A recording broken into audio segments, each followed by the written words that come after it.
Hello guys, it's Bino123 and I'm back with another r/entitled parents.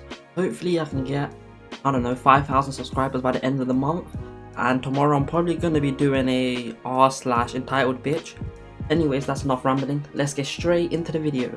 This one's titled 5,000 plus worth of damages, tries to walk out. So, I work in a guitar store. I've seen some things in my time, but this was the worst and most enraging. This lady walked in with her kid, who didn't look more than 6 to 7 years old. I greet her as usually do with customers. She says hello back, and I ask her if there is anything I could help her with, to which she replies, "No, I'm looking for a guitar for my son. He wants to start learning, but I will let you know," I replied. Okay, and went back to reading my book.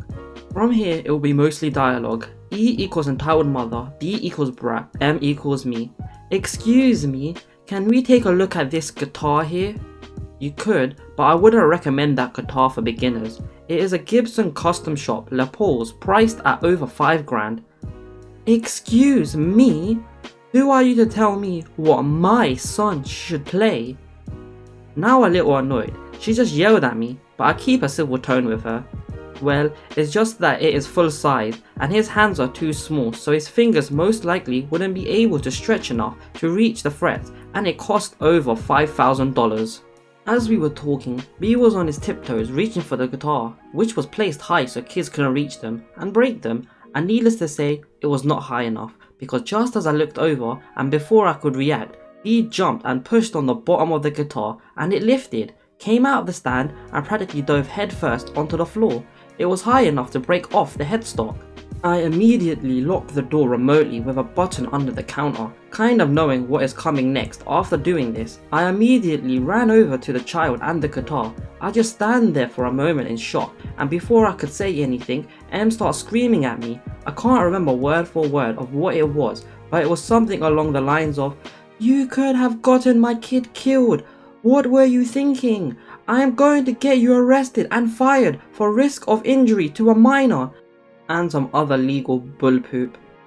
I pointed to a sign above the register. It said, "You break, you buy." Before anything escalated to a legal level, I said, "Ma'am, you have to pay for that." "Excuse me, that guitar landed right next to my son and could have killed him. You should be paying me." Let's get one thing straight. I'm not the one that left my little brat unattended while I screamed at a guitar store employee for simply making a suggestion.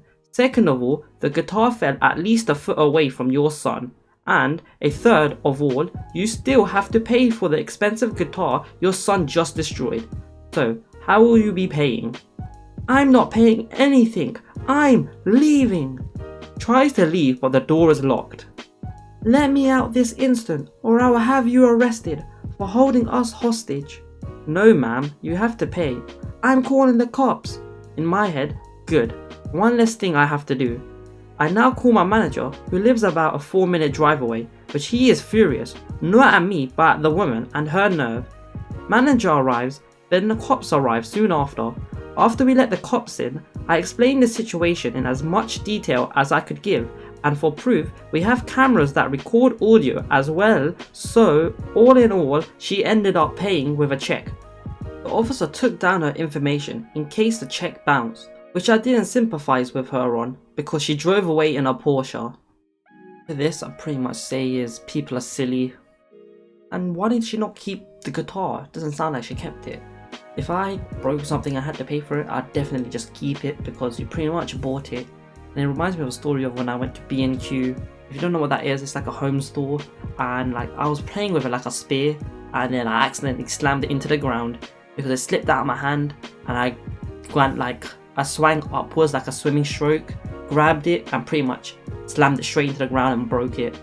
And I did the responsible thing. I ran out of the store. "Guys, my son has good grades. What should I do?" Steal someone's Switch, take someone's service dog, buy him something. Angry face, "What?" And proceeds to throw him out the window. Oh, that's hilarious. This one's titled, "You can look after my kids and give them all your stuff, too." This is my first post here, and I hope you guys like it. Air travel drama is the worst. Background info, I am an immigrant in one of the most remote countries on earth. 2 years ago, when my daughter was 2, she was suffering through some allergies. No one seemed able to diagnose correctly, and it was exhausting to constantly have her either sick or in hospital. I felt drained and depressed a lot of the time. Then shit really hit the fan. My sister called at 5 AM one day, and as tactfully as possible, she told me my father was dying, for real. He had no time left. I was completely shocked as his health had been declining for years, but I had to make a frantic dash to the other side of the world with a sickly toddler. He had gone completely blind and requested to hold her and listen to her laughing one last time. I couldn't refuse. My partner couldn't just take off due to work commitments, so after the initial panic of trying to find any flight, we were set to go on a 21-hour trip, just baby and me. As soon as the plane had taken off, I heard 2 little kids whining and screaming somewhere behind us. The lady sitting right in front of us turned around, about to make some joke, only to realize there was a toddler right behind her husband, too. I heard her say, "Boy, this is going to be hell." The little fighting entitled siblings occasionally ran down the aisle, screeching as if they were in a playground, no adult in sight. This was the first time the little boy laid eyes on my daughter's only carry-on, her stuffed Charmeleon. He made a weak attempt to grab it, but decided running was more important and went on. A couple of hours later, I noticed my daughter was getting squirmish and a bright red rash was starting to cover her face. Poop, she's having a reaction to something. I gave her all her antihistamines and set her down for a nap. She couldn't sleep because of the kids still screaming behind us, but the medication made her very sleepy and she quietly hugged my arms as she watched some cartoon. The lady in front of us turned again and said, "Oh wow, your daughter is doing so well. You are such a sweetie." I smiled at her, but I really didn't feel like having a conversation. I was drowning in my exhaustion and all the emotions. By this point, other passengers had started complaining about the seemingly endless tantrum coming from the back. Flight attendants came and went, but nothing changed. Entitled siblings ran around, screamed, and climbed on empty seats. The husband in front of us got up and went to have a word. He looked so fed up. He takes some time back there and comes back frustrated, telling his wife those people were an unpleasant lot. My daughter finally falls asleep and I let go and start crying. What if we don't make it on time? Suddenly there is shouting and I can hear a woman furiously stomping while she screams, "That's it, I've had it with you." Out of nowhere, entitled mum, EM, stops, holding an entitled brat by the wrist in each hand, has one look at me and shouts, "You." Beg your pardon? "You can help me with them for a while." Sorry?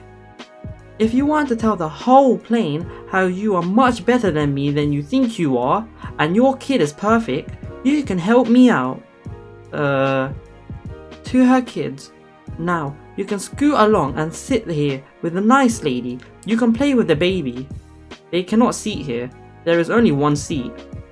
Babies don't count. Pick her up. She's sleeping. She will want to play. As she said this, the boy reached straight across my lap and snatched the Charmeleon out of my daughter's hand, which woke her up with a start, and she started crying. "You cannot take that, it's hers, give it back." He poked his tongue out at me and started taunting his sister with the toy, but not letting her reach it. "You said she was sleeping, so he can have it." This had already turned into a loud hell of a baby crying, boys shouting, "Nah nah," and little girl whining. "I don't want anything to do with your children, please leave us alone." "Don't be rude, I thought you were good with kids." She gave me here this smirk like she had just defeated me at something. Out of nowhere, the man in front of us turned around and told her loudly to piss off and take your little poops with you. Before more words were had, the little girl reached under my legs and tugged at the backpack on the floor. "Hey, stop!" "Oh, she loves My Little Pony." In 3 seconds, she had tipped the entire contents on the aisle and a mix of crayons, colouring books, finger puppets, diapers and medicine bottles go all over the floor. She screeches repeatedly, "Mummy, I want to paint." Miraculously, the flight attendants reach us and demand everyone go back to their seats. "We just wanted our bag back." "Your bag?" "This woman took my kids' toys and they were just so upset." Right on cue, the girl whined, "My crayons!" which made my daughter start crying loudly again. Man in front of us gets up and roars out, "You stop it now! None of this is yours, and you are harassing this lady and her baby." "Don't you talk to my babies like that? They love their toys, and this woman just wants everything for her damn baby." "Because it is hers. Please stop shouting, it upsets her." "Wasn't she a good sleeping baby?" "She's unwell. Please give her the toys back and leave." Flight attendants point out half the content of the bag were diapers and labelled medicines, so they can see who it belongs to. To this, EM stutters and grumbles, alright, as she tries to walk away, but flight attendant number 2 firmly asks. She picks up all the stuff. She bends down and her kids run away, still holding the stuffed animal and a handful of crayons, and as soon as she collects a bottle from the floor, she shouts at me again, "You maniac! You evil bitch! You are drugging up your baby!" I could not process what was happening. She just kept saying I was going to overdose this precious baby just to get some sleep. Hadn't anyone noticed? This was possibly not even my baby. I was furious, but in such shock I couldn't say anything, but luckily the co-pilot came around and warned the woman to immediately take her seat and calm down, or they would be arrested upon landing for causing such a disturbance and harassing other passengers. It took me about 20 minutes to completely calm my daughter down. I was on the brink of crying myself. The man in front of us got up again, coming back with the stuffed Charmeleon and the crayons. He took me completely by surprise. Him, "I'm ever so sorry for causing this. I told that woman to control her kids, but when she said she couldn't do it, I also told her another mother, flying on her own, was managing to keep a toddler calm and quiet so she could try with her own kids too. I didn't know this would happen. I'm terribly sorry. I hope your daughter feels better soon." The rest of the flight was remarkably uneventful. 11 hours later, we landed and one of the flight attendants apologized profusely. She had also mentioned better behaved kids to the woman. I thought that'd be it, but no. When the woman was escorted for questioning, she stuck to her claim about me sedating my child, possibly for trafficking purposes, since we looked nothing alike. US security took us into her room and demanded detailed explanation as to why my child looks nothing like me. We don't share the same last name, our passports are from different countries, and her father is not travelling with us. I provided as much as I could, but they still held us until Immigration New Zealand got back to them and confirmed it all. We lost our connection, but fortunately still made it on time to spend the last day with my dad. Well then, this lady seems like a lot of work. I can't imagine who would wanna have kids with her. Like damn. I'm hoping she's not married, because if she is, I feel bad for that dude. And I'm talking about the woman who has 2 kids. And this is for people. This is just general advice. You shouldn't go up to someone and compare them to other parents or anyone in general. Everyone is their own person, and getting compared to another person is just generally gonna annoy everyone. And to the lady, I'm just so happy she kinda saw her dad before he passed away. At least she spent a day, and it's better than nothing. Because if that happened and she lost her dad, that would be a horrific story. And like, I've heard stories like this before. Like, I think it was a friend of mine or a friend of a friend, along those lines. She wasn't happy with her makeup or eyebrows or something, and then the people couldn't speak English, so what she did was pretty much called immigration on them, and I'm pretty sure they got deported. Opens up the paper bill. My kid has been doing great in school. Whoa, this is worthless. Yes, just remember that. No one cares if your child is doing good and you're trying to reward them. Everyone just cares about money or something that will benefit them. Anyways guys, that's Bino123, and I'm luckily finally monetized. So hopefully there's ads and mid-rolls because I need to buy a new PC. So peace out guys.